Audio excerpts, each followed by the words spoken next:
Hi guys, তোমরা কেমন আছো? আশা করি সবাই ভালো আছে।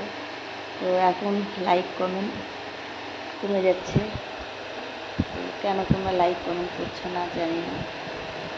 আমার কী বলবো, মাঝে মধ্যেই লাইক কমেন্ট কমে যায়। তো একজন আমাকে বলেছে যে আমি নাকি কমেন্টের উত্তর দিই না। তো সব কমেন্টের উত্তর দেওয়া হয়ে ওঠে না। যাই হোক, তো সবাই ভালো থেকো, পাশে থেকো, লাইক কমেন্ট শেয়ার করো। আমি কিন্তু অনেক দুঃখের মধ্যে দিয়েও রিল চালিয়ে যাচ্ছি বন্ধুরা, তোমরা হয়তো বিশ্বাস করবে না। তো যাই হোক, আর ইউটিউবেও তোমরা ফলো করো। ইউটিউব ইনস্টাগ্রামেও আমার পপি সরকার নামে পেজ খোলা আছে। তো ইউটিউবে ফলো করে দিও।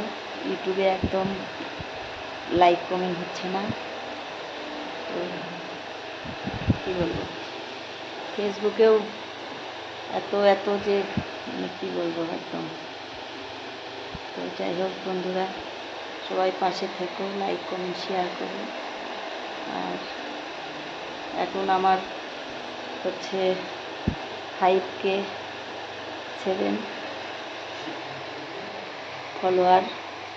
তো আমি এখনও কিন্তু মনিটাইজার পাইনি। তো কেমন করে পাই সেটাও আমার জানা নেই। যাই হোক, সময় হলে অবশ্যই জেনে নেব।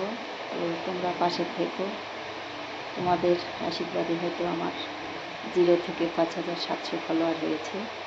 তো তোমাদের অসংখ্য ধন্যবাদ। তো তোমরা এইভাবে পাশে থেকো, লাইক করো, কমেন্ট করো, শেয়ার করো। আর আমি দেখেছি যে যখনই আমি কী বলবো, আমার ছেলের কথা মনে পড়লে দুঃখের রিলগুলো ছাড়ি। অনেকে দুঃখের রিলে আমাকে কেউ কমেন্ট লাইক করে না। আমি যদি হাসি মুখে রিল করি তো আমার রিলে সবাই আনন্দ পায়। তো যাই হোক, অনেক কথা হলো বন্ধুরা। বাই, ভালো থেকো। আর ইনস্টাগ্রাম, ইউটিউবে, ফেসবুক প্লিজ তোমরা লাইক কমেন্ট শেয়ার করে দিও। সত্যি বলছি, আমি অনেক দুঃখ কষ্টের মধ্যে দিয়েও পেজ চালিয়ে যাচ্ছি। তো বাই বন্ধুরা, ভালো থেকো, সবাই সুস্থ থেকো, পাশে থেকো। বাই, রাখছি। সবাইকে গুড নাইট। বাই বন্ধুরা।